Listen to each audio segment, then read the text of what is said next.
If we do not secure these reforms in this term of Parliament, then neither the net zero nor global biodiversity framework commitments will retain a shred of credibility.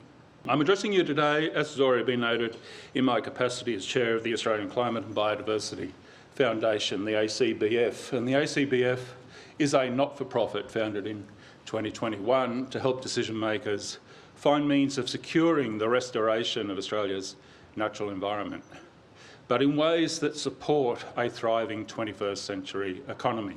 And I'm here with you today to make the case for urgent reforms of Australia's broken national environment laws enshrined in the Environment Protection and Biodiversity Conservation Act, the EPBC. The EPBC Act has patently failed to halt the degradation of Australia's natural environment. That's well understood. Report after report tells the same story of failure.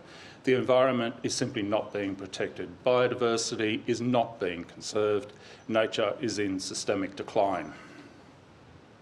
Independent reviews confirm that the environmental impact assessment systems embedded in the laws are simply not fit for purpose.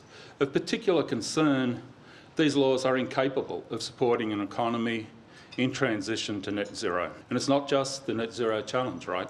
Housing construction, not keeping pace with the growing population, must be accelerated.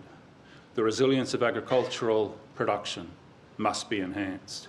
We must exploit opportunities to develop a sophisticated, more diverse economy, and that will include capability in advanced manufacturing. The title of this address is Our Last Best Chance.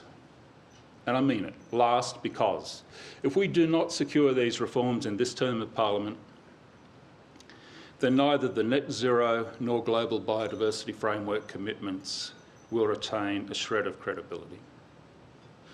And it's our best chance because the solutions and the remedies to fix the mess are not only clear, they also enjoy broad stakeholder support. We do have the opportunity in Australia right now to show the world what good looks like, just as we did in the 1980s, just as we did in the 1990s. And it's vital that we do so. We cannot afford the policy complacency of recent decades. It's costing us too much. Over the past 100 years or so, economics has, for the most part, ignored the most important constraints on human choices. These are embedded in the immutable laws of nature. They're embedded in chemistry, in physics and biology. Human development is necessarily constrained by these laws. Our failure to recognise that that is so, to recognise that the laws of nature affect the set of feasible choices available to us as humans, is now having a discernible impact on productivity. And things are getting worse with accelerating speed.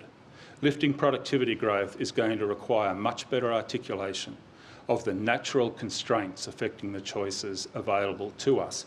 These must be written into law in the form of enforceable national environmental standards. In reforming the EPBC Act, we can get this right. We've had all the reviews we need. All of us has had our say.